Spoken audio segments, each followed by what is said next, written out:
I think of chi in many ways, of course. There's the nitrous oxide theory. I love the idea of light. Chi is light. So I do think we can be light beings, and it has this dual nature of wave and particle, which is so perfectly yin and yang. But then I just think chi is really about this innate intelligence that we have. I'm Michael Max, and this is Qiological, the podcast that curates East Asian medicine and methods through the power of conversation. I've been thinking about retirement lately.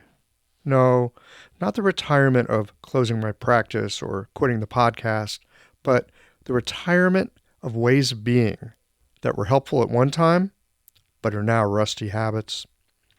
Retire from an emotional stance that the world is unfair and it's my job to fix it, to put to pasture the frames of reference that have grown too narrow and constrictive, and close off possibility rather than open it up. It's not about stepping back from the world, but rather re-engaging it with more vitality. And with more of that edge of, this might not work, but I want to see where it goes. I'm looking to be more friendly with conflict, tolerant enough to give a fair and thorough listen to those with whom I disagree.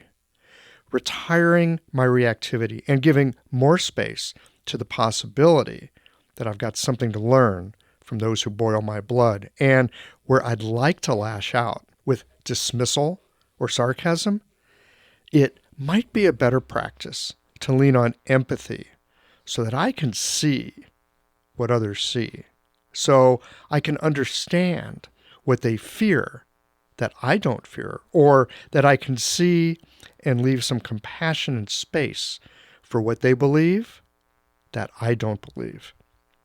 Some years ago, I retired my office space and moved my practice into my home. That required a not small change in perspective. I'm now in the process of retiring some ideas about acupuncture and oriental medicine that I've carried for a long time. I've been staunch in the belief that acupuncture belongs to us. The us meaning those with the schooling in oriental, East Asian, whatever you want to call it, medicine. But much to my surprise, I'm coming around to it's more that we belong to acupuncture. And as this method and perspective meets and permeates our culture, it might be that acupuncture winds up in the hands of all kinds of different professionals. I know a psychotherapist. I think it would be great if he could put a few needles in the ear for a client in the midst of working through ancient trauma. I wonder if it would be more helpful to more people if a nurse practitioner could do some simple and effective acupuncture rather than prescribe a drug for a patient. I find myself softening my stance of what I've considered right and fair if my goal and my intention is to help reduce as much suffering as possible. What opportunities might arise if I retire the idea that only somebody with a DAOM and $100K in debt was qualified to understand acupuncture? What if we found creative and effective ways to use the connectivity of the internet and the wealth of digital communication tools to teach and to learn medicine? What if we made our medicine more accessible and more inclusive by getting acupuncture into the hands and hearts of other professionals? I know I'm treading on a minefield with this rumination, but I'm rather curious at the moment to explore how we as a profession might view ourselves if we worked from the stance of we belong to acupuncture. It does not belong to us. And one more thing. If we are falling back on the position that we are better trained, but we're not getting the clinical results commensurate with our so-called better training, then we need to retire the idea that more training makes us better at what we do, and then figure out just what it takes to be more effective in our work. Who we are is a question we ask ourselves as individuals. Where we belong and how we work, those are the questions we consider as a profession. And while 20 years ago, it was commonly accepted that we would not work within the structures of conventional medicine, today, that's an increasingly open path. So much so that schools which at one time had the words Oriental medicine in their name now use terms like health and science or integrative medicine. Is this good news? Bad news? Much like the story of the Chinese farmer's lost horse, we don't know. In this conversation with Robyn Adcock, we find out how she wound her way into an integrative medicine setting, and I think you'll be surprised at the path that she traveled. We'll get into all that in a moment, but first, a word from the folks that make it possible for you to enjoy Qiological. These conversations come to you through the generous support of our sponsors and members. Blue Poppy, your new one-stop shop, has speedy shipping options on everything that you need for your clinic. It's Women's Health Month at Mayway Herbs. Check out their new website for learning resources on helping women with herbal medicine. Are you a creature of habit? How about making a change that helps your patients and the planet with AccuFast needles? And later in the show, raising your fees doesn't have to be a difficult process. Jane has helpful suggestions on making it easy and effective. And finally, have you considered that having a thriving, profitable practice is one of the most healing things that you can do? Julie Bear Don't Walk has, and she can help you do something about it too. Do be sure to visit the sponsors page on the Qiological website to take advantage of all the special offers our terrific sponsors have for listeners of the podcast. Picture this. Your clinic is buzzing with patients, and then you realize that you're down to your last box of needles. No need for panic, because Blue Poppy, your one-stop shop for all your acupuncture needs, they ship orders received before 3 p.m. on the same day. With a quick visit to Blue Poppy's website, you can order premium needles, herbal formulas, and that special Dr. Bob's oil that your patients love. Blue Poppy understands practitioners can't keep patients waiting. That's why they strive to get you what you need when you need it. From high-quality Chinese herbs and formulations to acupuncture supplies and clinical essentials, Blue Poppy has served practitioners for nearly 40 years with products that meet the highest of standards. Discover everything Blue Poppy has to offer by visiting www.bluepoppy.com, and don't forget to subscribe to their mailing list for exclusive offers and more. Hi folks, I'm Yvonne Lyle, president of Mayway Herbs. May is Women's Health Month, and as a women-owned and women-run business, we especially love how Chinese medicine can support wellness through every stage of a woman's life. So in this month's newsletter and podcast, we're covering topics like PMS, pregnancy, menopause, and osteoporosis. We'll share expert insights and effective treatment strategies you can put to good use in your clinic. Our Plumflower brand line includes herbal tea pills, tablets, extract granules, and organic herbs, all of which you can find on Mayway.com. And where you can also find articles, videos, and other resources to support your practice. Since 1969, Mayway has been a trusted source for high-quality herbal products. In these challenging times, please know that we remain committed to keeping our products accessible and affordable so you can take care of yourself and your patients. As always, thank you for supporting Real Chinese Medicine. Daily habits and routines feel comforting, familiar, easy, automatic. That's the power of repetition. You've worked out the kinks and can do it with your eyes closed. But what if you shook things up? What if you ditched the old routine and tried something new?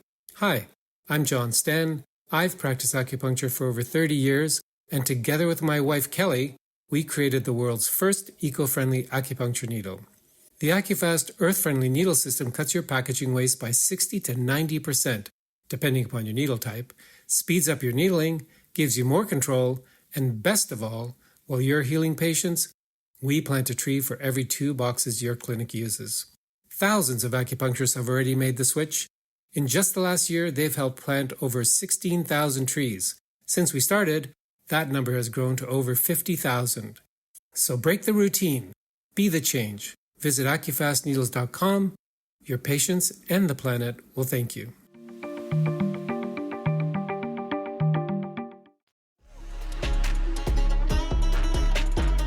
Welcome to Shop Talk.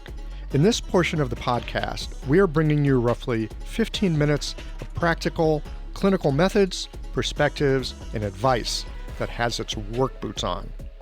This section is all about practical material that you can begin to investigate the next time that you walk into clinic. Additionally, visit the show notes page for supporting materials from this week's guest on Shop Talk. All right, roll up your sleeves. Let's get to work.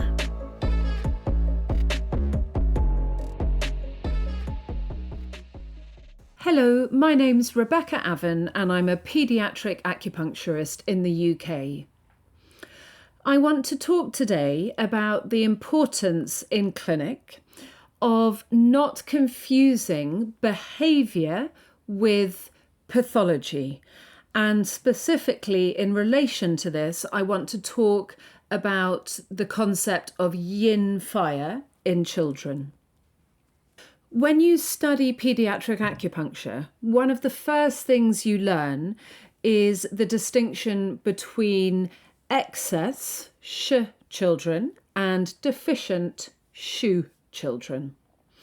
You will learn that deficient children tend to be pale, quiet, have slender bodies, need a bit more rest, that they may be perhaps more clingy, and that excess children tend to be robust and have ruddy red cheeks, lots of energy, strong, intense emotional reactions, and are not afraid to assert themselves in the world. In clinic, as is so often the case, the distinction is not often that clear-cut. And actually, this distinction really increasingly feels like it doesn't fit what we see in children in clinic in the West in the 21st century. I am increasingly seeing children who, at first glance, appear to be excess children, but who are actually deficient children. More specifically, their behaviour leans towards that of an excess child. They're full of energy, they're boisterous, perhaps even a bit hyperactive. But the other signs and symptoms that we see are all suggestive of deficiency. They're pale, they're thin, they don't eat much, and everything gets worse when they're tired. So what is going on here and how can we make sense of it? Well, the way that I think we can very much make sense of it and therefore treat these children in the way that they need and really bring about change in them is to look at Li Dongyuan's concept of yin fire. Li Dongyuan first discussed this concept in the Pi Wei Lun, which he wrote in 1249. Let's look at what this concept of yin fire is. It's essentially a pathology that stems from a deficiency of both spleen qi and yuan qi. One of the roles of yuan qi in particular is to hold the minister fire in place, in its place of concealment, in the lower burner. When yuan qi is weak, the minister fire then escapes from its place of concealment, rises up, weakens the spleen in the middle burner, and goes upwards to the upper burner where it tends to harass the heart and the pericardium. So immediately when you hear this concept of yin fire, you hopefully can see why So many children are appearing excess in their behavior because they have this pathological fire harassing the heart, but that it stems from a deficiency which explains the rest of their signs and symptoms. And this pathology can also come about not only from the spleen being weak, but also from the kidneys being weak. So when kidney yin specifically is insufficient, the kidneys are not able to effectively control the minister fire, which is then further stoked by the heat that arises from the yin deficiency and again rises upwards pathologically and harasses the heart and the pericardium.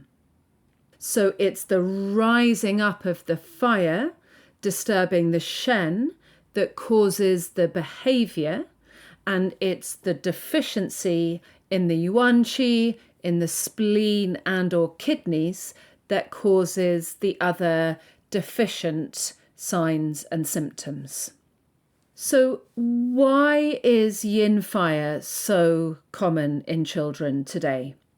Well, there are many, many aspects of 21st century life that lead to the formation of this pattern. For example, we tend to have children later than we did, which may lead to there being more chance of children having deficient yuan qi. Generally, children have very overscheduled lives and a very intense emotional environment. Interestingly, Li Dongyuan also said joy, anger, worry, and fright weaken the yuan qi. And those emotions that he mentioned are quite yang emotions. It's striking that he didn't mention more yin emotions such as grief and sadness. And it's these yang emotions that children are particularly prone to and have this agitating effect, furthering that tendency for the minister fire to rise upwards. There are also many other factors in life which tend towards children's spleen becoming more and more deficient. Some of these factors occur in pregnancy. For example, the use of cold medications, lack of rest, lack of appropriate support and nourishment for the mother, or birth factors, the use of cold medications such as antibiotics and anesthetics during labour. And then after birth, there are even more factors which can negatively impact on the spleen of the child. A poor, cold diet, lots of empty calories, lots of snacking, excessive consumption of cold and raw food, the tendency for children to do a lot of mental work from a young age, and generally living in an age of information overload. And it's the spleen that does a lot of the work of having to process and transform all of this information. And then children may have either too much or not enough exercise. And children, for example, of divorced parents, spleen may be further impaired by the fact that they're moving around between different houses during the week. And then there are lots of aspects of life which increase the tendency of the minister fire to become pathological and rise up. The intense and prolonged emotions that we've already mentioned, generally living a very overstimulated lifestyle with lots of cognitive activities. And yes, we can't avoid mentioning screen time and excessive screen use in children. And the minister fire is only healthy when it remains in the lower burner. It is said that it should be level and calm.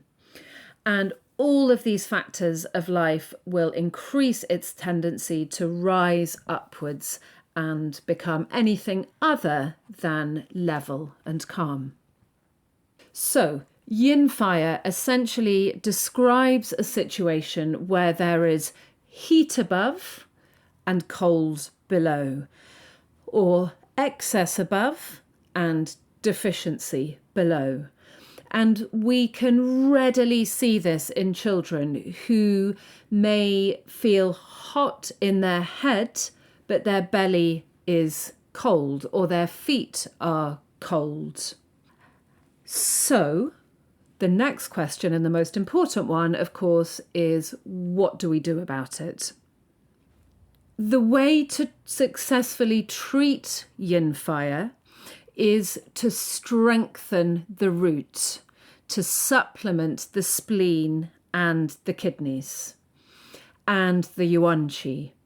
When the spleen and the kidneys and the yuan qi become stronger, they then effectively keep the minister fire in its place of concealment, and it no longer pathologically rises upwards and harasses the shen. So during the course of treatment, we see that children begin to become calmer, they sleep better, their behaviour becomes more manageable, more conducive to good relationships and the ability to pay attention and have focus. Very often we see their appetite increase, so they're more able to supplement their postnatal qi from diet rather than from drawing too heavily on the qi of those around them. So we need to be very mindful when we see a child whose behaviour may on the surface look like it comes from an excess full pathology, to see whether actually it comes from this condition of yin fire. And the appropriate treatment principle, when that is the case, is to strengthen the root. And of course, we should always remember that in children, less really is more. We need to do simple treatments and use points that strengthen the root and help to bring qi downwards. Points such as Ren 4, Stomach 36, Kidney 1, which we can use just with moxa. We don't need to needle it. And we would also need to give appropriate lifestyle advice and work with the family to try and lessen any elements of the child's life which are prolonging this tendency to yin fire.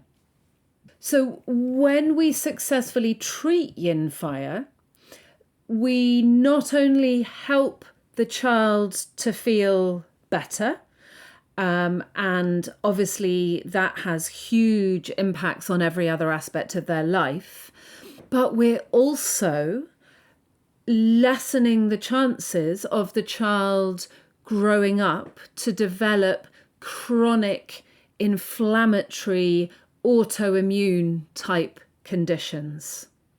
The reason that Sun Simiao said that there is no greater Tao than the Tao of nurturing the young is because when we treat a child, we're also treating the adult who they are to become. And it's much easier to eradicate these pathologies in childhood, where the qi and the zhang fu and the organs are not yet fully formed or set, than it is in the latter stages of life. So it's really important to be aware of yin fire, not to jump to the conclusion that a hyperactive or even disruptive child necessarily has a full pathology, but to be mindful that this behavior is just the manifestation of a deficient root. I hope you find that useful.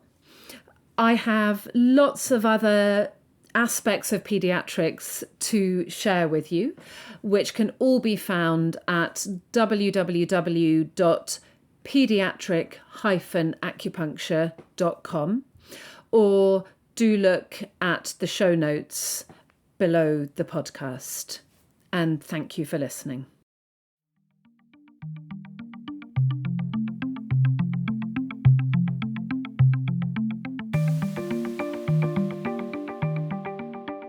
Robyn Adcock, welcome to Geological. Hi, Michael. Thanks for having me today. Delighted that you're here. I'm delighted when anyone shows up and talks to me. You know, it's funny, when I first started the podcast many years ago, I was afraid that maybe nobody would want to talk to me, and I'd get 6 shows done and then yeah, I'm not talking to that guy. But it turns out lots of people want to talk about Chinese medicine. So lucky us. I'm so happy you're here.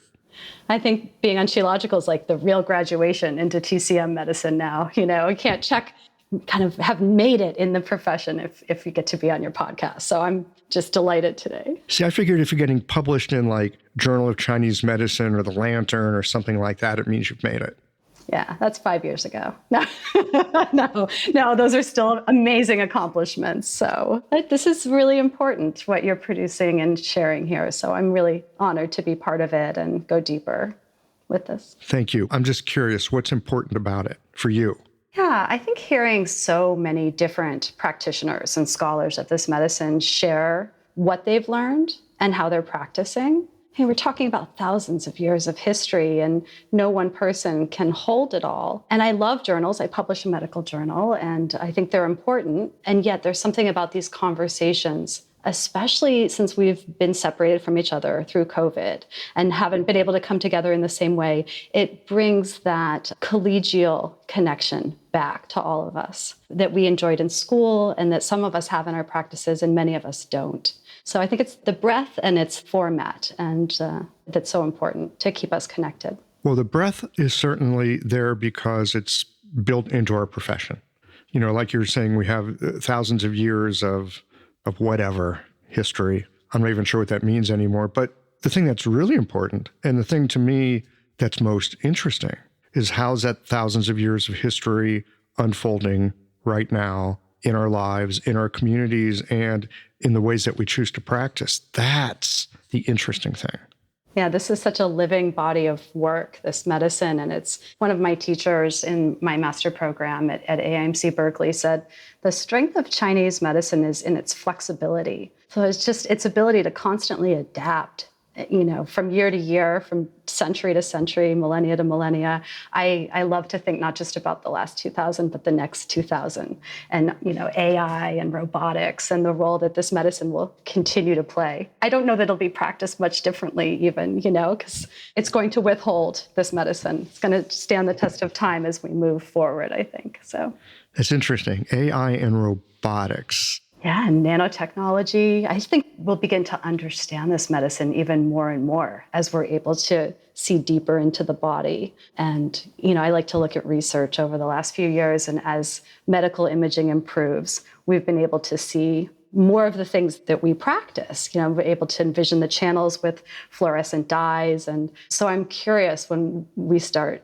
if anyone's interested in the singularity and when all of these technological advances converge, to see this medicine with that. I think this medicine will still be practiced as robustly, if not more so, hundreds of years from now. So I like looking back, and I love pondering looking forward, even though I'm not a tech expert in any way. Yeah, but you just said AI and robotics, and that's a very techie, very cutting edge sort of technology at the moment. In this moment, we're recording this the 15th of February, just after Valentine's Day, Valentine's week, as you were saying. And, in the past month, AI has been all over the place. You cannot escape it. I've got a buddy who's been an artist for his whole life, and he's been using AI to like paint this in the style of, and then he says his name. He's been getting amazingly, strangely congruent images coming up with like how he would do it. It's a little bit creepy. Yeah. I mean, I think it can be. Certainly there's this dystopian view. When I think, and I try to teach a lot from an integrative point of view about this medicine, because I work in a hospital setting. And one of the ways I think of qi is really about the body's innate intelligence and its ability to communicate. And I say like from the cellular to the cosmic and everything in between. Qi is so many things, but I do think qi is intelligence. So I just wonder when we're able to advance AI and figure out as a profession, what does that mean for Chinese medicine? I mean, I'm not there yet. That's not what my research is in, but it's what I sometimes lie awake at night thinking about is what will be revealed when we have this enhanced intelligence to be able to understand qi in new ways. So I don't know. That's a provocative line. Qi is intelligence. That's a provocative thought. I'm not even sure what it means. I could probably riff on it for a while. I'm sure we both could. But I hear you say it, and I go, all right, that's something to chew on. It's just when I think about it and observe it in all the different clinical settings and my own experience with qi as a practitioner, as a martial artist, as a qigong practitioner, I think of qi in many ways. Of course, there's the nitrous oxide theory. I love the idea of light. Qi is light. So I do think we can be light beings, and it has this dual nature of wave and particle, which is so perfectly yin and yang. But then I just think qi is really about this innate intelligence that we have and that our bodies have, that the universe has, that everything has, and then its ability to communicate that. And when I reduce it more and more, that's what I keep coming back to, because I guess that's a very Yang way of thinking about it, because that's a very esoteric, qi also can have this structure to it. Yeah, I don't know. I just keep going back to that. And I keep working with that theory that it's really about bringing out that intelligence, or really, that the work we do is about removing the blocks that prevent that intelligence from expressing itself in its pure nature. That makes sense to me. People often ask me, how does acupuncture work? It's such an annoying question. I can talk about it a little bit from the Chinese point of view, but I do not want to give my patients a Chinese medicine 101 course. That's not why they're there. I'm always looking for ways of describing it to them in a way that they can understand from where they are, whether they're 7 years old or 70. And I often find myself saying something like what you're talking about here, that there's a capacity that our bodies have, our body, mind, spirit, whatever you want to call this thing. It has. It constructed itself. And it renews itself on a constant, ongoing basis, in addition to regulating itself and, being alive. And sometimes there's blockages. I hate that term. Like, what do you mean blockages? Still working on that one. But yeah, there's things that gets in the way, or it gets in a habit, it forgets. It's like, hey, I got a groove here. Yeah, and now my golf swing, I'm slicing everything because I got this groove for slicing instead of hitting the ball straight. And, yeah, there's something about the way that acupuncture works that's signaling that intelligence, that the body's like, oh, yeah, right. I know how to do this. I got this. Hey, thanks for the reminder. Got it. Got it. Exactly. Yeah, I get asked this question, every day. So many of my treatments are with first-time recipients because I work at a pediatric hospital. And the way I need to talk about this, it changes in each interaction. And I probably get asked this question 5 times a day. And it's between a parent of an infant or a teenager, adolescent that I'm working with, or an oncologist or neurologist. It all depends on, who's asking me the question. And what's great is there's a metaphor for almost any age to explain this, and almost any person and their background. And I try to find an analogy that they can relate to. So sometimes with an adolescent, I would say, stimulating these acupoints is kind of like downloading an app into your iPhone. It introduces a bunch of, new information into your body, and your body, mind, spirit get to work with it for a while. And they're like, oh, that's cool. We're downloading a new app. It's something that adolescents can relate to, and suddenly they have a connection to the medicine. If I'm presenting grand rounds, I'm talking about, neurochemical reaction, endogenous opioids. I'm talking about, spinal reflexes. But, what I find is the best way that I've experienced to explain this is to let people feel it. Because when they feel it, that experiential learning, it bypasses all the words that we don't always have for this. Because any explanation we use is still limiting and reductionist to what this body of medicine truly is. And so any chance I can, I try to deliver some type of experience, a self-experience of what does it feel like to sense chi in the body or to move it. So I often, even if I'm doing grand rounds, we'll start with like 3 minutes of qigong, or some acupressure points or something like that. And you see when people get it, their eyes light up. And you put a needle in and they feel that de qi sensation. That, whoa, what is that? They don't even have words for it. Sometimes people do. Oddly, like sometimes even the youngest kids will surprise me at how they describe the feeling of it. And they'll often, even times, like if I'll put in a liver 3 in Tai Chong, they'll say, I just felt something rush up the inside of my leg, and even trace the channel. There's no barriers with kids with this medicine. So it's so beautiful to share it with them. But I just keep going back to like one of the best ways I think our profession has to share this is to actually give an experiential learning of it. And I've had different hats that I wear, from being a program director at a college to, I also am the executive director of CSOMA, one of our state professional associations in California. And when I ask practitioners, how did you come to this medicine? Or when I was doing admissions, like, what's bringing you here? The one thing that I found, and you probably have your own viewpoint on this, which I would love to hear. The one commonality that I found is a positive experience with the medicine, a personal positive experience that wowed us all to the point that we wanted to learn it and share it. We come from tech, we come from yoga, we come from business, we come from academia, all these different backgrounds. But the common denominator is that positive experience that lights us up in a new way to the point that we want to dedicate ourselves to it. That really rings true. And it's so funny. I mean, I hear you say it and I'm like, yeah, that's right. How come I didn't see that? So obvious. But there's an elephant in the room. People ask about it, like, what is it? Well, here, feel this. I've spent all this time trying to explain it. I'm really looking forward to the next time I have a brand new patient. They go, well, how's this work? And what does it do? I can't wait to say, well, I'm going to let you feel this. And then you tell me what it is. Yeah? Oh, I can't wait. That'll be great.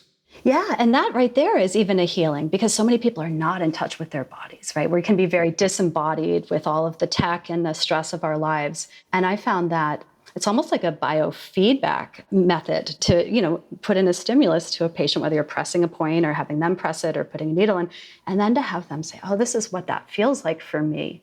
I think that's really validating for the patient, that their experience is important to us. And I think that in and of itself, them checking in with their bodies to feel that feeling, whatever it is for them, that's a healing right there, because they're becoming more in tune with themselves when we're otherwise kind of going in the other direction with our tech-dominated world. So I often use that method when I'm introducing acupuncture. And almost every treatment I do, I would say about 80% of my treatments are with first-timers. So I've really had to get good at delivering what oftentimes is, a needle treatment with a patient population that describes needles as their most traumatic experience in their medical exposure. So I've had to find a lot of ways to creatively, gently, and in a way that's filled with curiosity for all of us to introduce this medicine. Is there an anesthetic you could put on before you put the needle in? Well, no, but I can engage your curiosity.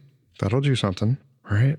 It changes the mindset. And I love the idea of, in that kind of an interaction, suggesting to the person or letting them know, speaking to them in a way and saying, there's something in you that's going to find something. There's something in you that has the capacity to sense and feel and notice and tune in and discover what this does.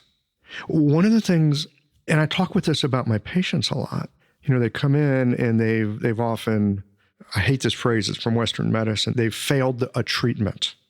I'm always like, no, that's not true. You didn't fail the treatment. Treatment failed you. You didn't fail the treatment. But they come in with a sense that their body has betrayed them and the body is untrustworthy. But with East Asian medicine, acupuncture in particular, I think, we see the body as innately trustworthy and capable. And I feel like I have to be careful when I say that, because it sounds a little bit Pollyanna-ish. And I also don't like leading people's mind too much. I want them to have a discovery for themselves. So just that invitation of, well, let's do this. Let's give you an experience and see what you feel. Yeah, and I do agree that the body is innately trustworthy. Although again, I do pediatric medicine and I do palliative care. So I do end of life. I do a lot of oncology work. I do neonatal care. I see patients where I have reframed the difference between curing and healing, and that healing can happen even in an active end of life process, right? The body's not going to heal and live for more years, but there can be a healing space that happens even in that journey. And so I think there's a difference there. And I think it's important. Sometimes I do feel that that our medicine and others, that our profession, some of the language we use is that you should be able to heal yourself, right? But that's not true all the time. Like we can't, or that you should be able to cure yourself. Like we misuse heal and for cure and think that if you just have the right mindset, you'll get better if you just have this. And I see disease processes where that's not the case. People are not going to get better. But there can still be a space of healing and growth within that is significant. So I'd like to make that distinction. Yeah, I think it's important. And I was a bit unclear with my language there. I suspect there is something trustworthy, even about the process of dying. Is it fair to say there's something trustworthy about living through the deterioration of a disease of some sort? If I go back to yin and yang and that we're living in this world of becoming and departing, then yes, because it's part of the mix that we're in. A lot of it has to do with our opinions about what's going on. I think that's where we also get into the healing versus curing. And I don't think it's true for everyone, even with the best mindset or the most supportive family or the best clinicians. I think there's still disease processes that I've witnessed that are unfair and wrong and just painful and maybe have meaning later. It's hard for me to know, even if I'm intimately part of the care team, I won't know the experience firsthand of what families go through. So I wasn't trained in palliative care. And when I started working at the hospital, I think originally there was a pretty limited idea of the role that an acupuncturist might play in a pediatric hospital, that it would be limited to needlework and adolescents who would accept that intervention. I'm fortunate that I've trained a lot in Shoni Shin and acupressure. I'm a body worker for 30 years, so I'm a cranial sacral therapist. I've trained in many forms of body work. So my toolkit is large enough that I've been able to support every patient population. But palliative care, it's a process.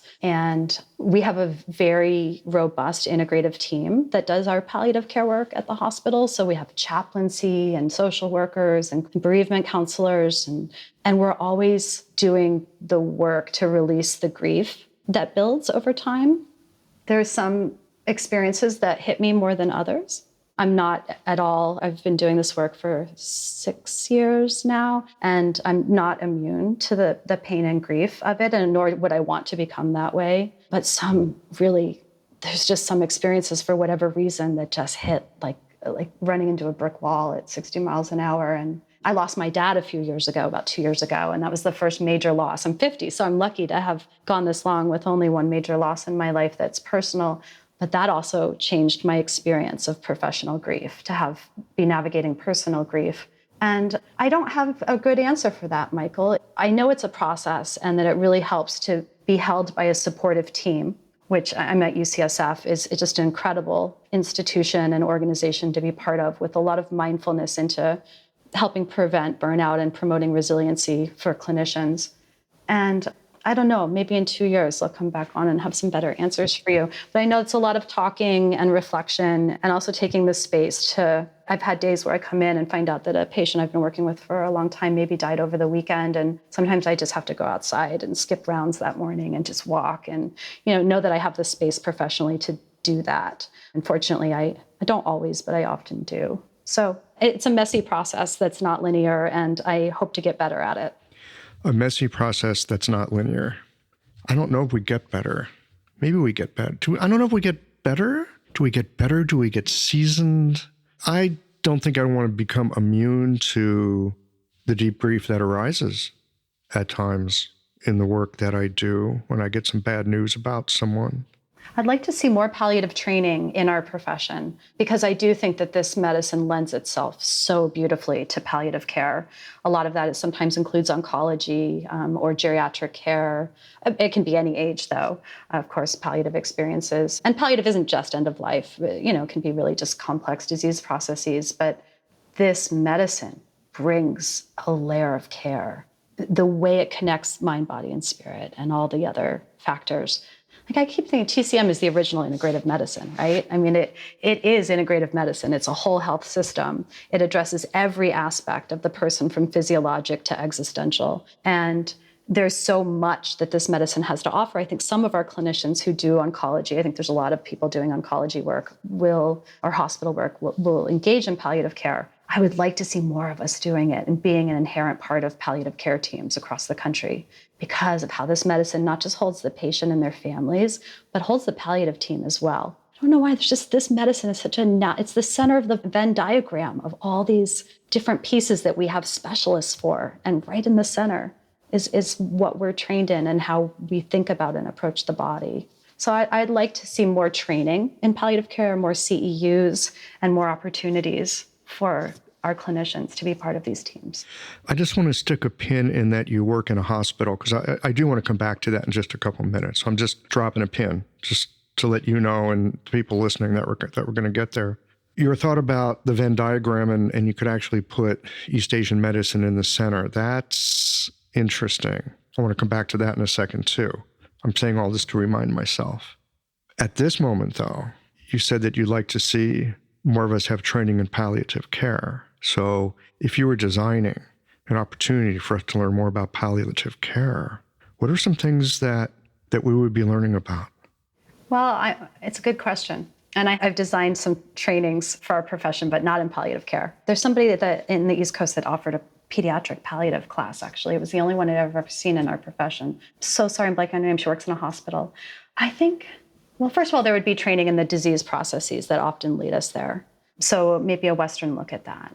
A TCM look at end-of-life support specifically, because that surprised me. When I first started doing palliative work and I started working with families, and what would often happen is I would be with them for months, and on the day that their child might be in an active dying process, the family would ask for me to come in because they would know after all these experiences that usually at that point I'm just doing acupressure, right? Because usually puncture feels a little heavy-handed. And they'd say, I just know that every time they're getting a treatment, acupressure, they just are so much calmer. And everyone feels calmer. The whole family feels calmer. The room is calmer when there's acupressure being delivered. And so they would call me in. And usually an end-of-life process happens in the intensive care. Like if the patient's somewhere else, they'll bring him into intensive care. And I remember first going in feeling like, wow, am I prepared for this? But I knew the family and the child, of course, I wanted to be there. And I kind of went in my head, like, what am I going to do to help? And I started thinking, like windows of the sky points or, all the Shen points, heart 7, like, what are all these points that are going to help the spirit? And oddly, and other people that do this work maybe have very different clinical experiences. But my clinical experience every time is that the body wants like stomach 36, wants like spleen 6, wants these like feeding points, which to me makes no sense at first. I was like, why are they wanting stomach? Why am I being drawn to stomach 36 when they haven't eaten for days? Maybe they're not even taking fluids at this point. They've maybe stopped delivering fluids through an IV at this point to just let the person have their process. And then it kind of hit me after a few of these experiences where I kept having the same clinical inclination. It's like, it takes energy for the yin and yang to split. And sometimes the body gets so depleted that to make that last jump, there needs to be an infusion of qi for that to happen, to kind of guide the path. So I think, I don't know that that's everyone's experience. That's been mine repeatedly in doing active dying support, caring for patients in that moment. So I think there'd be this also like, what is that process in TCM, that flash of sunlight at the sunset, that flash of green light at the sunset that you see over the ocean, that moment, what leads up to that and how do we support that? And I'll tell you that when I've had this kind of experience of doing acupressure with a patient who's actively dying, what also surprised me is when a patient's in an intensive care situation, they have a nurse it's a 1-to-1 ratio of nurse to patient. So there's very close supervision and monitoring. So I would come out from the room and over the nurse, he or she would say to me, the entire time you were in there doing this, their vitals were completely stable. They've been all over the place today. And for the 40 minutes that you're in there, we can look in real time. That's one of the interesting things about being in the hospital is to watch heart rate, blood pressure, oxygen saturation, respiratory rate. Sometimes I would do treatments when people have an EEG running. So they'll have leads all over their head. It's so fascinating to watch this medicine in real time. And that's always surprised me. And I just translate that to like it being a very peaceful experience. When our vitals are stable, I think it's kind of a still point. It's a time of harmonious experience. So even in this challenging process to receive acupressure, and I'm just using big picture points. I'm using, like I said, stomach 36, spleen 6. I'm not doing anything fancy. I'm doing things that we would know from the first year. But it's these points are so amazing, right? What they do. Our medicine is not fancy. I mean, we can make it fancy. I'm really struck by your process here. Oh, and I've spent a little time with some patients who I've known over the years, or I've been treating them, and they were in an active dying process, and I would go like to their home. Very similar to you. What do I do? I've been treating them for a while, but now they're dying. What do I do? And I can't remember what I did at this point. But I love what you did here. You've got this idea, when does this guy, this, that, no. Stomach 36, spleen 6. Some really basic stuff. Paying attention to what's actually present and what the person needs. And I think so often too, we're Westerners, and even though we practice Chinese medicine, it's still very easy to think the mind and the body are two really different things. Someone's dying, you're thinking, I'll do window of the sky points. I mean, there it is again. There's our disconnection right in front of us in our thinking. But the spirit's in the body. It's absolutely entwined. And this is just my working hypothesis, you do something to help the body and the spirit goes, I don't have much time here, and thank you. I really needed that. It's hard to let go when you're on edge. If you're a little less on edge, it's easier to release almost anything. Yeah, I find I go into my head, going into those first few experiences of a process like that, feeling like, can I help? What's it going to be like? Kind of getting a little nervous. Then I go into my head and try to remember my training as default. That's not a bad place to go, right? We have good training. It's okay to start there. But ultimately, when I get into a treatment space, what's interesting for me is I lived and worked at Esalen for a long time. It's a human potential retreat center in Big Sur. And so often my work goes back to a lot of the lessons I learned there in my massage training and other Gestalt exposure, which is, have your feet on the ground, be in your body, be soft, be open, be curious, be present, be in your hands, let your heart be in your hands. That's where I go back to almost in every treatment. And I find that when I get into a clinical situation where maybe I feel maybe in over my head, or I perceive I could be there, I'm not ultimately, but I feel like, oh, this is new, I'm a little nervous. When I go back to those core principles, then the medicine takes over, and I just trust the intuition. And I do think that the more simple we can be with this medicine, I mean, it can be so complex and amazing and beautiful. And I love that there's something in this for everyone, especially for me working with kids and families. The more I can simplify this in how I deliver it, how I talk about it, the more they can connect with it, and the more it becomes part of their life. And so I do think just going back to really basic principles of being loving, being curious, being present, being soft, and trusting. Yeah. It sounds like good operating instructions for working in an acupuncture clinic, that's for sure. So connect some dots for me.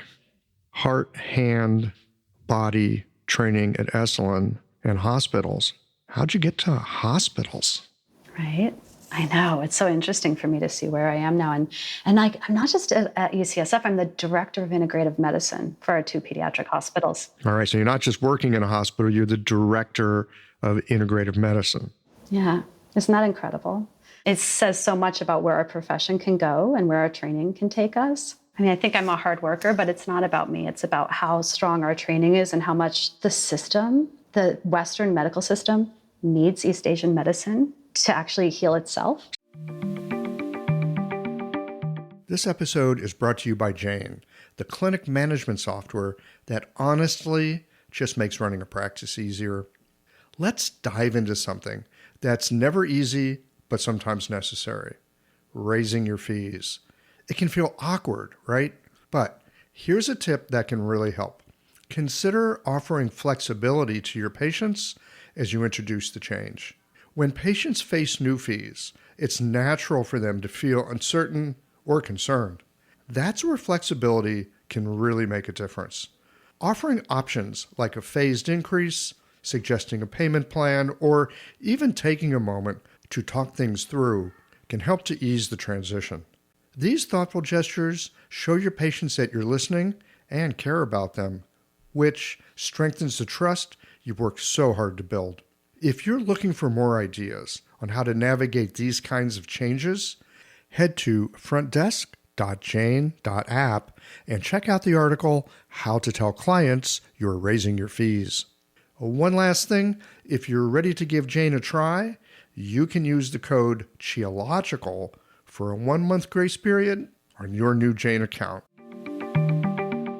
So I want to hear more about that, because so often it seems like East Asian medicine and conventional Western medicine are kind of at odds with each other, seems to me.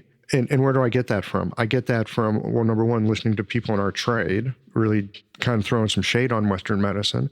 I look at that. Look, I live in St. Louis, Missouri, middle of the country, a little bit conservative. We have supposedly one of the best cancer centers around out here, Siteman Cancer Center. They want nothing to do with the medicine that we have. Nothing. Zero. So there's that side of it. But of course, it's a big world, right? And everything's unevenly distributed. So you're in a place where, Western medicine, East Asian medicine, like, let's dance. Yeah, I'm in San Francisco, right, which is certainly a mecca for East Asian medicine and has been for a long time. I'm at UCSF, which is very progressive institution and very focused on diversity, and not just, in every aspect, which includes academic diversity and clinical diversity. So that makes a difference. But yeah, there are still a lot of hoops and hurdles to get through for East Asian medicine to be able to provide the support that it's capable of. It's such an untapped potential in America, in the Western world, and in Western medicine institutions specifically. I do think there are places that philosophically are not on board yet. The biggest barrier, and we have economic barriers, insurance payout barriers, training barriers, licensing barriers. We have a lot of this. But the biggest barrier, when I look at other research around this and my own experience, is a lack of education to the public and other providers about this medicine and about when to consult it, how to use it, what it's capable of. It's education, interprofessional education, and education to the general public that is our biggest barrier still. We have a PR issue. Bias, of course there is, but there's less, I think it's less about fear, and there can be racism in this, absolutely. There's all those factors, but I think the biggest thing is a lack of education about how this medicine improves patient outcomes for everyone, how it supports whatever other therapy or pharmaceutical or treatment plan is happening. This medicine can support that. And I think if we come from an either-or place, that we're actually not providing the best patient care. I think integrative medicine is the best patient care that can be provided. And we just need to bring East Asian medicine up to balance that out. And honestly, I think that we're perfectly trained to be leaders of integrative medicine programs. We're trained in body work, in Tuina and Shiatsu. We're trained in acupuncture, nutrition, lifestyle. We know how to handle chronic disease. We know how to handle inflammatory diseases. We have tools that can treat any age. We should be leading integrative teams across the country. And we should keep positioning our practitioners to do that, because we have everything under our scope. So PR issue. So how do you fix that? I mean, do we run ads on the evening news next to Pfizer? I mean, what do we do? How do we educate the American public? And, especially in this moment, people hardly read newspapers anymore. Like where do people even get their information in terms of, like, we have to educate the public, we have to educate these people? I always get a little bit worried because there's something in there about, we got the answer and we're going to smarten you up. And on the far side, and this kind of fits in. All right, you're getting Michael Max's weird thinking, right? Okay. So you can look at things like, say, the Cultural Revolution in China, right? Well, we're going to re-educate some folks. Re-education means we're going to destroy your life and make you think like we do, all right? So sometimes when I hear education, I'm like, oh, we're asking people to make some real changes with how they think. Now, I'm all about education. Maybe I'm not. Actually, I'm making a case against it. So just for fun, I'm going to make a case against education here, all right? Just because I'm worried about re-education, right? But here's what I love. Here's what I really love and I think is fabulous and gets around that problem. Learning. How do you help people learn something new and exciting and helpful and something that makes their life better? When I hear about education, yeah, I'm afraid of being on someone's receiving end of education. That worries me. And, maybe to some degree, because, I'm here in the Midwest and it's conservative. I'm not particularly conservative, but, it's conservative here. And, I've got some sensitivity toward the folks that I work with. I'm not trying to change their thinking. They're skeptical and they should be. And I'm fine with their skepticism. It's like, I don't want to educate people, but I want them to have an opportunity to explore and discover. Yeah, exploration and discovery. That's where I'm at. Absolutely. And it goes back to some degree when I talk about education. Again, at the beginning, we talked about experiential education, I think is one of the best things. So when I'm going to bring a few of your pins that you've dropped together. So how did I get started in a hospital? When I was still about halfway through my master program, a friend of mine who worked at UCSF and did staff support programs said, hey, I know you teach Qigong, because I've been a movement teacher my whole life, martial artist and other things. He said, would you come in for a staff retreat and do an hour of Qigong with the staff? So I was like, that sounds great. I'd love to do that. I was going to do a DO program. I always wanted to be in a hospital setting. For a while, I had the idea of the clinic with the herbs on the wall and that, but I really like to interact with people all day. So I was kind of more drawn to a big center. But I didn't know that it would be possible necessarily because there was no acupuncturist at this hospital at the time. So I said, of course, I'll come in and do Qigong with your staff. They loved the Qigong. And I said, well, I was setting it up. I said, it'd be super cool. Let's do a pop-up acupuncture clinic and we'll make it an externship day for my college. So that first retreat, there were maybe 60 people at the retreat, and we had about 6 people show up for the acupuncture clinic. But instead of going like, oh, that wasn't a success, I was like, that's 6 more people that I think 5 of them had never had acupuncture before. I said, that's 5 more people. They did that same retreat about 6 months later with a different group, and word had spread. This time, about 50 people of the 60 signed up for the acupuncture session.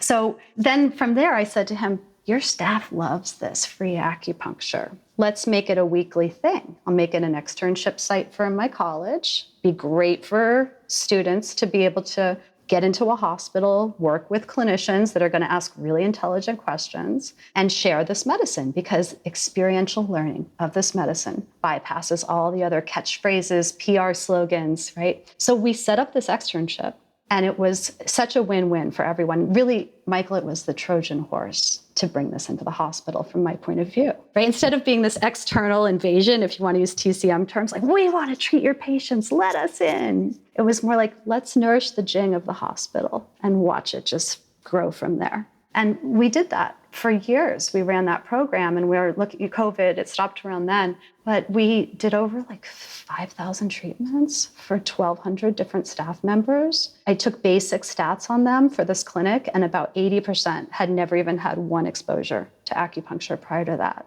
We had administrators, nurses, surgeons, physicians. We had people from all over the hospital, people that worked in hospitality and food service. Anyone could pop in and be treated. And it was soon after that that my position was created, and I was approached to apply for it. And so, and when I came out onto the floors and started in this job, people were like, oh, I know you. Oh, I've had acupuncture. I'm so glad my patient's going to get acupressure seeds or acupuncture, because I had it. I know it helped me, and I know how gentle it is. So I'm so glad you're here. So when I talk about education, I don't want to come from this we know better. I actually, again, I'm all about integrative. I don't think it's us and them. I want all of us on the same page for the betterment of patient care. I think the more we can provide experiential learning, the more this medicine will take root. And just lastly, one of the reasons I do pediatrics is because I thought, let's get them while they're young. Like, talk about marketing, right? It's like tobacco marketing, but instead of like being malicious, like it's benevolent tobacco marketing, which is, let's hook them while they're young. Let's show them what an amazing tool this medicine is so they have it their whole life. Exactly. Well, again, that's why like the people where I live, they're skeptical. They didn't have anyone that took them to an acupuncturist when they were a kid. I mean, some of my patients do now. I see some young folks, and I mean, I've been here long enough that I've treated kids that were in high school, and now when they come back from visiting after they've graduated college, they'll come in for a treatment, right?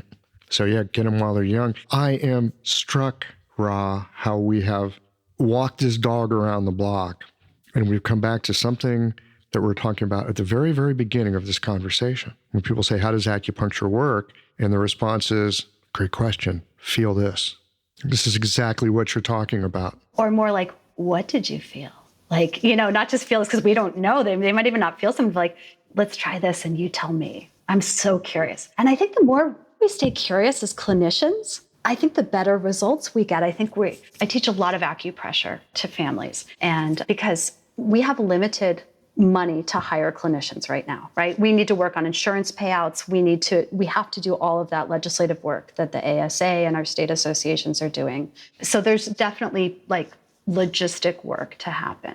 Until that happens, we're going to have a limited number of clinicians we can hire in a lot of these settings until we prove the return on investment of hiring acupuncturists, which is significant. Plenty of studies have shown reduced cost in hospital settings, medical settings, and in healthcare in general when acupuncturists are engaged. But until that time, one of the best ways we expand integrative medicine is to train other people in it. So I do a lot of work, providing training for nurses of things they can do at bedside, and also physicians and families. So I teach a lot of acupressure. And one of the ways I have found that people get the best results is, instead of thinking I'm doing this to you or for you, of this I'm really curious. I'm just going to touch there. I'm going to listen. And you're going to tell me what you experience. And the more we stay in this open, curious mind, I actually think the more efficacy that we see in our treatments.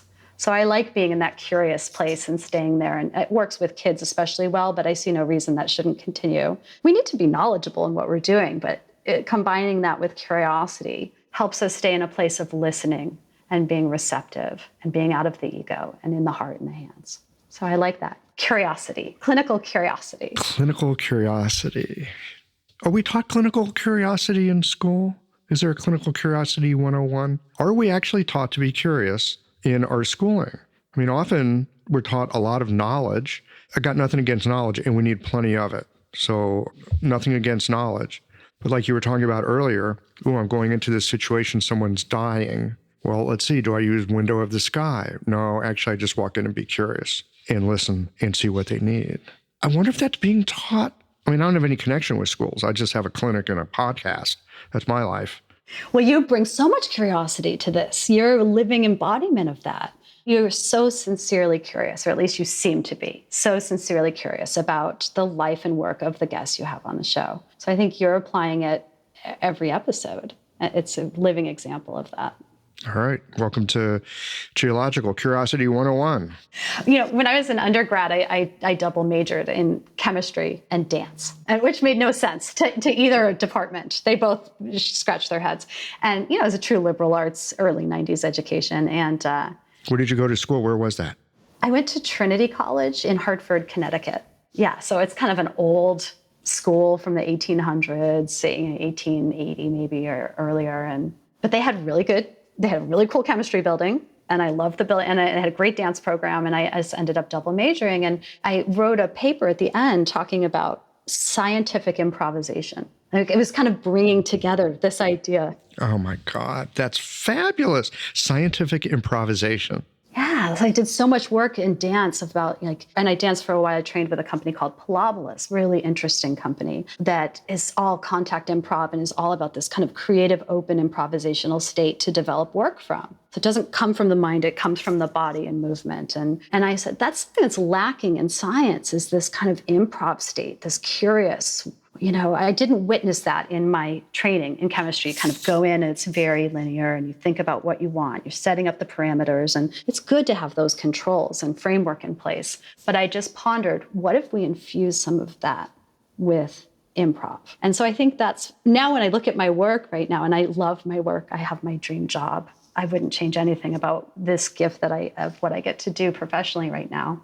But I think it's really culminated in the work that I do and how I approach it. It's this combination of movement and flow and improv combined with science. And I was chemistry, I focused on neurochemistry. So I love the neurochemistry of acupuncture medicine too. So it's really come together for me in this delightful way that I could have never anticipated. You've just described how I practice. I've got a handful of knowledge, I've got a handful of experience, and a handful of I don't know what's in front of me. Wait a minute, that's 3 hands. Yeah, so I'm juggling all the time. That describes my clinic day. That's it. And it's delightful. It's fun to use the mind. It's wonderful to use the heart. And there's something about the uncertainty of moment to moment that requires presence. And that's a real gift, to be able to have work that requires you to be present.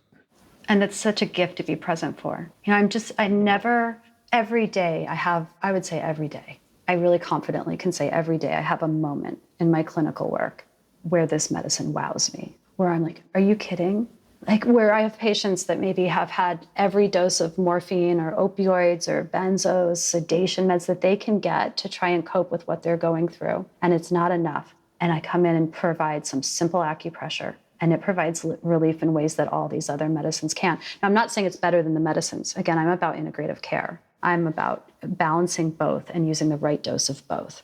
But there are times where I see this medicine up against the most highly emetic chemotherapy drugs, where antiemetics are not doing it. And like opening the chong with acupressure is enough to change the patient's experience immediately. Or migraine headaches that are 10 out of 10 pain, that have been intractable for days. And a couple like GB34, GB41 needles, like suddenly, like 5 minutes, 10 minutes later after needle retention, my pain is 4 out of 10. I can't believe this. And, and I just go, yeah, isn't it amazing? And sometimes I walk out, I go like, holy cow, like, wow. It just still, I feel so lucky to be a Western woman in whatever experiences I've had that has been able to learn this medicine. And I'll be heading to Japan in a few weeks to train more there in a pediatric acupuncture training. And I've trained there and in Hong Kong a little bit. And just to have this, it's such a gift to have had exposure to this training and the ability to train in it, get student loans to do it, which are expensive,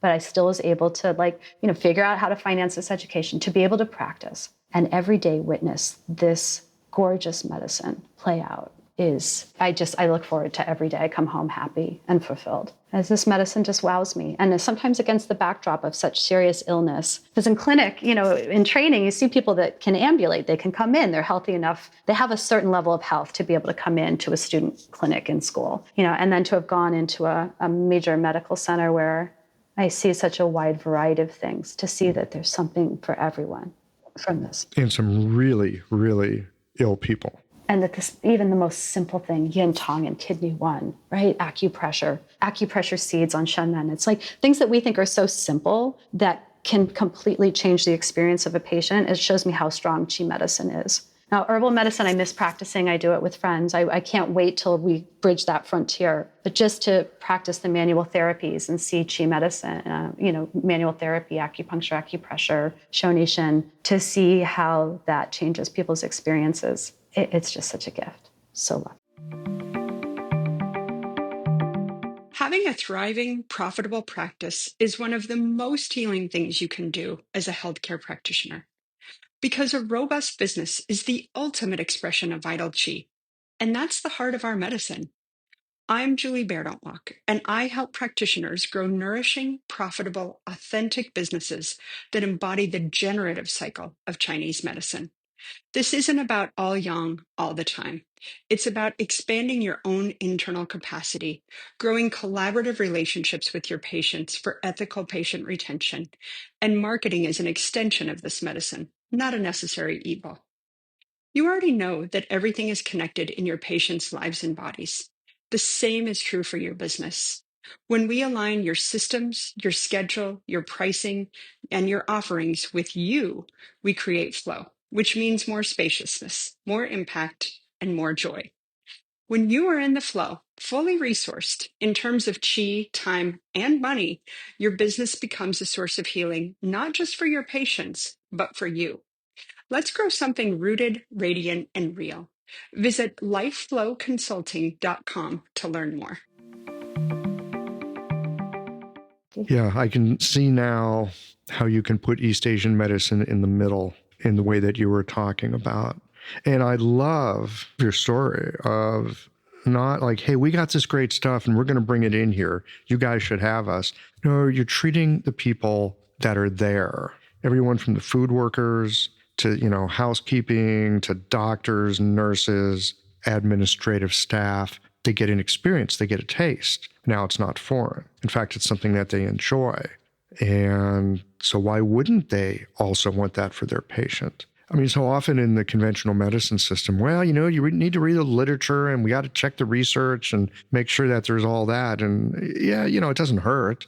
But what if a bunch of the staff, enough of the staff to be a critical mass, is like, oh yeah, acupuncture, I know that. That's good stuff. They don't need research. They've had the experience. You know, it helps. Like I do research. I'm a clinical researcher also. And so I do clinical research. Good God, where do you get all the energy? I know. Acupuncture, Michael.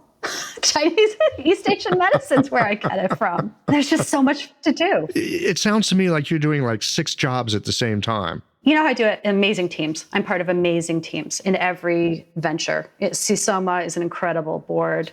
The team I work on, the integrative medicine team and at the Stodd Center within UCSF, incredible team. So it's really about being a part of a team that shares a vision. So that's how it is. So it's not just me, but I do like to light these gorgeous fires everywhere of like, let's do this. Let's publish this medical journal. Let's do this research project. Yeah. So I think, you know, just another thought I have is some of the language, you know, like qi and, you know, it can feel foreign at first when people first encounter our medicine. I mean, it does come from Asia and there are new words and new concepts that maybe they haven't been exposed to.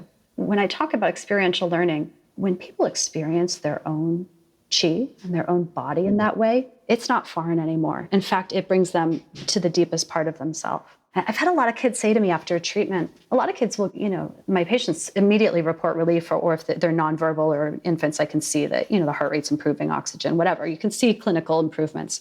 Sometimes though, kids will say, you know, my pain's the same, but I feel like I can deal with it better. Or like my nausea hasn't changed, but it's not bothering me as much. So there's this idea of like how our medicine can do symptom management, but it increases this coping and resiliency. So there are these 2 factors that happen, right? And there sometimes both move. Sometimes the symptoms stay the same, but coping and resiliency increases. And there's one thing I've heard from many patients that's a really interesting statement, and I've heard it at least 12.5 times, where kids will say, I just feel more like myself. I feel more like me, which is hard to do in a hospital, right? For everyone, you know, either there, it's scary, they're not at home, they're not with their siblings, their pets, their school, everything that normalizes them. So that's a big statement when a kid in a hospital can say, just after I got that acupressure, I feel more like myself. The first couple of times I heard it, it kind of scratched my head. And then I realized we all experience our own qi. We just maybe don't have the word for it. Like gravity always existed until someone named it, you didn't see it, right? And so I think we're always experiencing that at varying levels. And when we experience our own qi, we're really brought back to ourself. So while this medicine can feel foreign upon the introduction, upon the experience, we realize that this medicine lives inside all of us. That makes sense. I often have patients, especially newer ones, but even sometimes people I've seen a while, and you know, you come in and the room is really still and they're quiet. They go, wow, how long am I going to feel like this? And I remind people, it's like, well, look, nothing from the outside was put into you. What you're experiencing now is you. Acupuncture can only bring up and out what's already present within you. This is you. And they're like, oh, I remind people of that. Yeah, and a better you. Like sometimes, I remember when we first got cable in the early 80s, there was this movie called Swamp Thing. That was a movie that was popular, and there was this elixir that they took, and it made you more of who you are. So this botanist became this like plant thing. He became Swamp Thing, but this kind of the bad guy became this kind of, went from being good-looking villain to being kind of demented looking. And so I think it's kind of like that. It brings out our true nature, but actually our best one, I think, so. Yeah, well, that's the Zheng Qi that we talk about. It touches the Zheng Qi. I'm very struck here, and I'm taking this as a inquiry to take into clinic with me and investigate and play a bit with. So often people come in with a problem of some sort, and we want to know, how's that problem? That elbow pain, 8 of 10, like, God, I hope it's a 4 or a 2. You know what I mean? But hearing what you said about what people say is like, yeah, my nausea is the same, but it's not bothersome to me. Now I'm wondering how I can inquire, how I can connect with that part of my patients that's resilient, that beyond whatever is, air quotes, the problem, their relationship. Like, how's your relationship now with that thing? Yeah, because I think this increases our vessel. You know, the way meditation does, it makes us a bigger vessel to experience it. It helps us separate sometimes and feel like, oh, there's me and then there's my pain, you know, or my discomfort, but that's not me. I'm all these other things too. So it gives this buffer space. And this is, as you explore this, Michael, I'd like to hear more, because I think this is an important part of what we need to bring into our research, which is both that quantitative, what's your number now, right? What's your pain number or your nausea number, or however we're evaluating that on a scale. But then what's the qualitative experience? And I think when we do acupuncture research, that we do a huge disservice to the entire project if we're not evaluating the qualitative experience. Because we don't have markers for that necessarily. I mean, there are some scales and some measurement tools out there for it, but I think we need to develop specific tools for measuring this in clinical research, because it's significant. And it's the different way that this affects our brain and the amygdala and, you know, the nervous system. So, you know, you might have these like local vascular changes that immediately change the sensation of pain, but you're having these deep neurologic changes. That is that coping and resiliency and that lifting of the spirit and that, you know, brightening of the Shen. And so as researchers, we have to ponder this and figure out how to embed it into the data that we collect to make sure that we're really capturing the full experience of what patients are going through. 100%. 100% agreed. I'm thinking there might be some doctoral students listening to this right now and thinking, hey, I could do some research on that. I could look into that. That would be a great benefit to our profession, to have people looking into that. I'm not a researcher. It's just not my bag. I'm much more a clinician, but I can tell you this, I can take this idea and start to go investigate it with my patients. I think it'll be fruitful. And especially I think it'll be fruitful because like I said, I'm not crazy about education, but I love learning. I don't want to educate my patients like, hey, there's this other part of you and you should pay attention to it. Not my bag, but inviting them to notice and to look and attend and see and connect with this other part of them that's bigger. You were talking about a bigger vessel, this other part of them that knows something about attending and that there's more to them than their pain. Bringing that into the room and reminding people, that seems like it could be fruitful.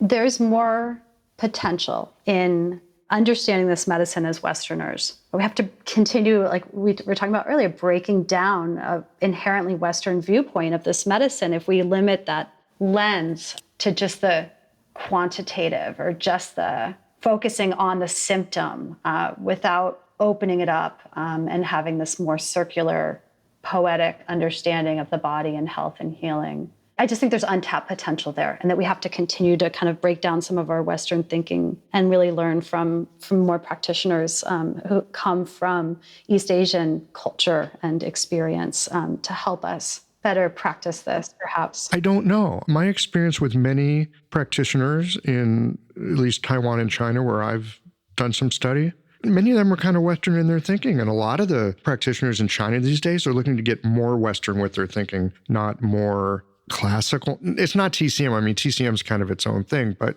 what you're talking about here, this holism that is often left out of Western medicine. I'm afraid many of our friends in the East are adopting that. It's like, show it to me on the machine, and then I'll believe it. So I've got a feeling, Ra, it's up to us here in the West to develop that. I think we can. I think we have the capacity. And here's a beautiful thing about East Asian medicine. It's all over the world. It's not like it just belongs to China. It's all over the dang world, every continent. And so who does it belong to? It belongs to anyone who's practicing it. So yeah, this could be our contribution. It's kind of not, I think about like the rise of American Buddhism, right? And how like it was kind of pushed out of Tibet, and you see Buddhism like traveling, I mean, of course it was in, India, Nepal, Tibet, all these other places in these countries. But then there was this push and this, I think of like, because I used to practice Zen Buddhism and people like Suzuki Roshi and these teachers that come here and brought it here, and then it kind of morphed into its own thing. I often think about what is American acupuncture specifically? What is, how is it being practiced here? Yeah, I don't have any answers there. You're right in the middle of it. What's American acupuncture look like? Well, it looks like a lot of different things. I think it actually looks like a lot of different things. It's everything from a community acupuncture clinic. That's a very unique expression of American acupuncture, to what you're doing. I think there are some yes, I would dare say, I'll put a flag down in this one, that there are some unique American expressions of our medicine, and it's up to us to discover and bring them out.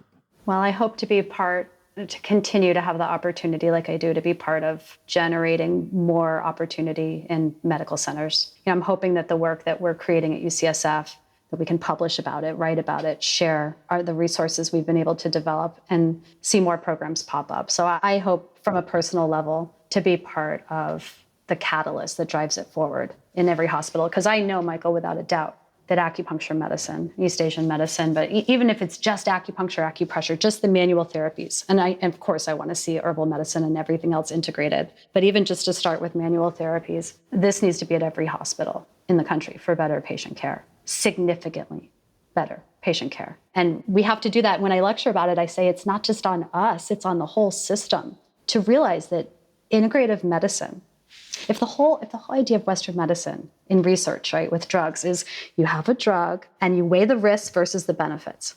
And if the risk is low and the benefit is high, then ethically you choose that drug over another one. So that's true with interventions as well. So if we have this intervention that time and time again is showing efficacy for so many different things that we actually have the funding and time to research. If we had more funding and time and clinicians to research, we would show many more areas of efficacy. But when we have enough research to show that this medicine makes a huge difference and is very low risk, then it becomes an ethical issue for the entire medical system to drive it forward. And when I lecture and do grand rounds, this is the point that I drive home, is that it's not just on acupuncturists to prove ourselves. We've done enough proof. We've done enough research. We've shown enough RCTs that this meets the standard. So ethically, integrative medicine is an ethical issue. It's not just a wouldn't it be nice. It's core at the ethics of medicine. So I'm hoping to change the hearts and minds of enough people or help them see that. We have a lot of advocates working to bring this in, and not just our practitioners, figuring out how to magically open doors. Again, I'm really struck with what you did in terms of helping a medical system recognize from the inside. That's what acupuncture is. That's really powerful. Now, if there's folks that have been listening to this and they're thinking, ooh, wow, I'd like to maybe work in my local community and be able to do something like this. Are there resources you can point people towards? How would they get started? I mean, other than listening to the podcast and going, ooh, I got the Trojan horse idea for getting acupuncture into my local system, how would they start? There's a couple classes out there. There is one CEU that's offered. I did one with TCM Zone about creating hospital programs, everything from privileging to who to reach out to basic things that you would need to know to get started. There's another CEU that's out there that maybe Claudia Sitkovitz, or I'm trying to remember who did it, that offered about hospital programs. I think it would be nice for there to be more of this, more training, more kind of guidebooks. There's the hospital program that Megan Gale is doing. Yes. She's got a whole book. She was on the podcast a little over a year ago, I do believe.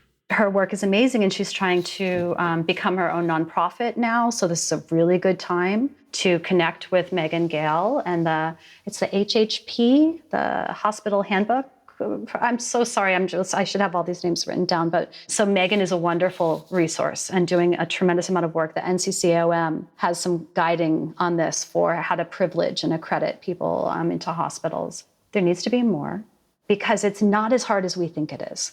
If we have a contact or we're willing to reach out and even write the most basic proposals, get a foot in the door, I find that this medicine takes off pretty quickly from there. It's just getting the foot in the door and having the courage. And, I did talk about being this like gin tonic of the hospital instead of this external invasion. But Michael, I also like sometimes use the analogy, people have heard this a few times, that I think we have to be like the Kool-Aid guy. Do you remember Kool-Aid commercials in the 80s? Like the big picture of Kool-Aid would kind of smash down the door. The kids would be like, I'm thirsty. Yeah, me too. And this, all of a sudden the wall would break down and this big like Kool-Aid pitcher would come in and go, Kool-Aid. And like, I'm here to quench your thirst.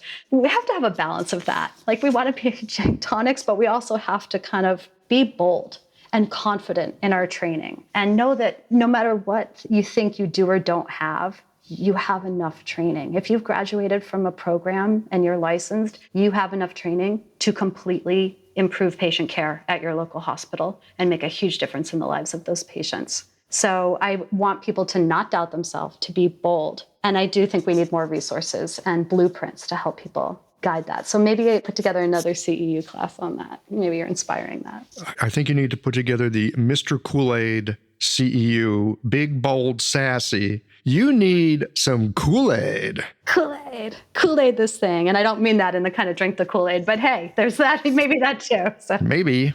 Electroacupuncture Kool-Aid test. I think to some degree, sometimes I do think in our profession, we can be a little like, do I know enough? I don't know all the terminology. Do I have enough training for this? And I just think we have to get over that and realize that what we have to offer is so amazing and so in need that we have to do this for our patients. We have to get over any insecurities we have professionally or personally and realize that our patients need this, that people need this, and that the Western medical system needs this medicine to heal itself and come back into balance and into holism and away from a purely reductionist viewpoint. So the healing is tremendous. And I have concerns for the profession, which we won't go into, but we do see some decline in the profession and in enrollment and schools closing. I have concerns. There's a contraction happening in the profession right now. And I hope that is just an exhale versus a trend. And, that's another topic, another podcast topic. Another topic, yeah. I think it very much is a podcast topic. And maybe you'll, I've been thinking about putting some panels together. So maybe you'll come join us for one of those conversations. But in the meantime, we have to just keep pushing forward and get this into the lives of as many people as we can. Share the love. Maybe come from the point of sharing the love. Ra, this has been a delight, and I'm so looking forward to walking into my clinic tomorrow with some new ways of thinking about helping my patients become a little bigger than their problems. Clinical curiosity, yeah. Clinical curiosity, yeah. All right. Michael, thanks so much for having me. Until next time, then.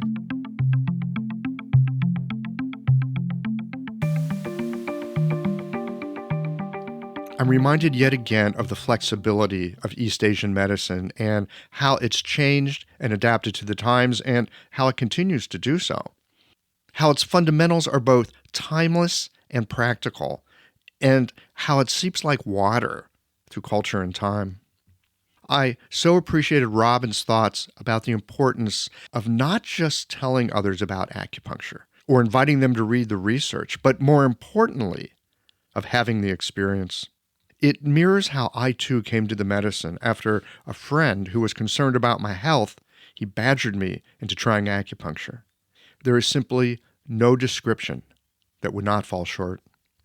This is not a marketing problem for us, but actually an opportunity.